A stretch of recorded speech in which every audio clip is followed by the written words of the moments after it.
اختراق جديد. قناة العيون بعقر الدار تحمل الخبر الأكيد من قلب المخيمات. ساكنة تعيش المأساة تتسرب الصرخات، وهذه المرة بطلتها امرأة تتحدى الخوف والتهديدات والترهيب لتقف شاهدا على أوضاع أثقلت الأوزار. لم تختلف شهادتها عن سابقيها، إذ العامل المشترك المعاناة، الضياع والعيش على الرف. شهادة صادمة وجريمة طالما طالبت نساء العالم مرتكبيها القصاص تأييدا. لنتابع. بسم الله الرحمن الرحيم. أنا صحراوية من الصحراويات في المخيم لاجئين جنوب الجزائر، وعندي 5 أولاد وامرأة أرملة.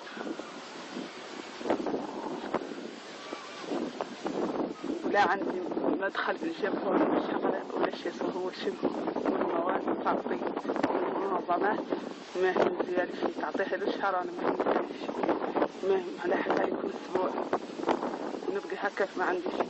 والكان عاطيني معمولان اللي أخوي يشتغل اسبانيا يرسل لي بيات ونيجي الأزمة على اسبانيا، هو قاعد مثل عنده باش يعيش راسه شغال يعيشنا نحن. وطيّوا عليا أفراد من القبيلة قالوا لي نقص قيادة الجبهة. اخترت أنا واحد من كبير القيادة ومشيت قايلته ندور يساعدني محمد لمين واللي البخاري. ومنين جيته قال لي والله نعاونك بعد. منين قال عنه اللي يعاونني قلت له ليه يتحرش بي الجنسية. دافعت عن شرفي، لكن الخلق لي مازال مأثر فيا داخليا. ونبغي نقول لجميع الصحراويين ان القيادة الدائرينها عنها تحمينا هي عاد تزرع فينا الخوف. وده خلق لي انا، ما خلق لي انا وحدي، خلق لي ياسر من الصحراويات اعترضوا الاغتصاب من طرف القيادة.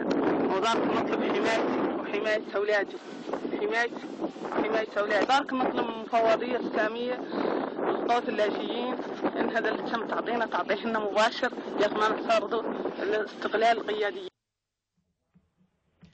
هي إذن شهادة صادمة لأرملة وأم ل5 أيتام شاء القدر أن يختطف الموت رفيق دربها، قدر ساقها إلى حال هو أسوأ من حال ظلت تعيشه لسنوات.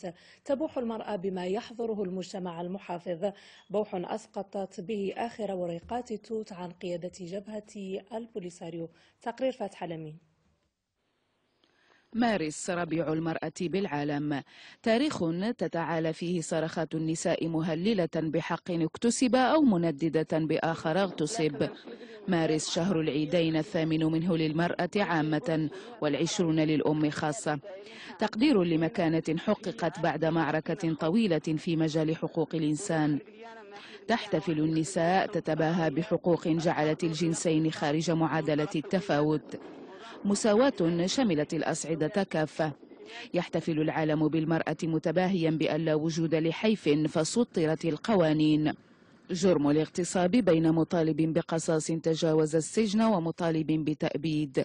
وخارج المعادلة نساء بمخيمات وردت للجوء. أدنى الحقوق غاب في ظل فضاء يحكمه قانون الغاب. شهادة أخرى من قلب المخيمات، امرأة اخترنا لها من الأسماء آمنة، صرختها غصة بمجتمع يصعب فيه البوح بالمصاب.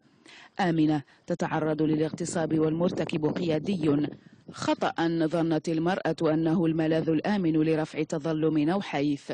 أخطأت آمنة الوجهة، وإذ اختارت الكلام عما ليس مباح بنقاب غطى الوجه وعر واقعا تقول ليست أولى المغتصبات. بكت آمنة الظلم والقهر جوع أيتامها ال5 لتجد نفسها سادس الضحايا. وعندي 5 أولاد وامرأة أرملة.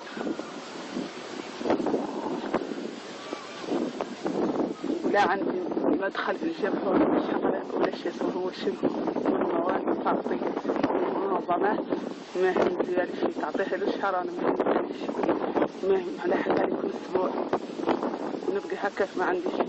والكان عاطيني معمولان اللي أخوي يشتغل اسبانيا يرسل لي بيات ونيجي الأزمة على اسبانيا، هو قاعد مثل عنده باش يعيش راسه شغال يعيشنا نحن. وطيّوا عليا أفراد من القبيلة قالوا لي نقص قيادة الجبهة. اخترت أنا واحد من كبير القيادة مشيت قعدت ندور يساعدني محمد يمين والبخاري. ومنين جيتو قال لي والله نعاونك بعد. منين قام عنه اللي يعاونني قلت له ليه يتحرش بيا جنسيا. دافعت عن شرفي لكن الخلق لي مازال مأثر فيا داخليا. ونبغي نقول لجميع الصحراويين القيادة الدائرينها عنها تحمينا، هي عاد تزرع فينا الخوف. وده خلق لي انا، ما خلق لي انا وحدي، خلق لي ياسر من الصحراويات اعترضوا الاغتصاب من طرف القياده، وظل نطلب حمايتي وحمايه اولادي، حمايه اولادي. قد تنساب دموع المرأة بغزارة وتبكي في وجدانها لوعة ومرارة، إذ الضرر ضعف، اغتصاب للحرية وآخر للجسد. التزمت المرأة الصمت لفترة قبل أن تقرر البوح لمنبر هو نافذة وحيدة تتسرب عبرها حقائق ضمن المحظور. تبوح المرأة وصرختها حقي وحق أبنائي. أما الوجهة فليست القيادة التي باتت مصدر خوف، بل قلوب رحيمة ورأي عام دولي بث في قضايا كثير، إلا مأساة تختزلها تلك الخيام.